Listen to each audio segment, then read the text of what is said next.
বাংলাদেশটাকে টিকিয়ে রাখার স্বার্থে বাংলাদেশের প্রত্যেকটা মানুষের নিরাপত্তাকে তুমি জোরদার করে দাও মাবুদ।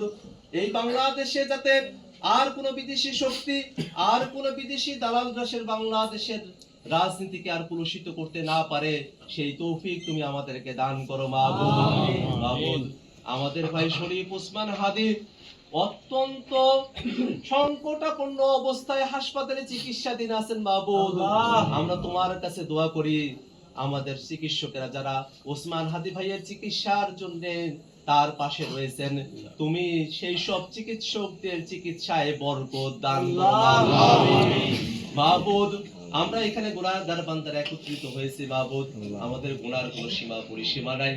আমাদের সমস্ত গুনাহগুলোকে ক্ষমা করে দিয়ে আমরা এই বাংলাদেশে জুলাইকে বাঁচিয়ে রাখার জন্য, শরীফ ওসমান হাদি ভাইকে আমাদের মাঝে ফিরে পাওয়ার জন্য, নতুন বাংলাদেশকে নতুন করে গড়ার স্বপ্ন নিয়ে তোমার দরবারে আমরা হাত উঠিয়েছি মাবুদ।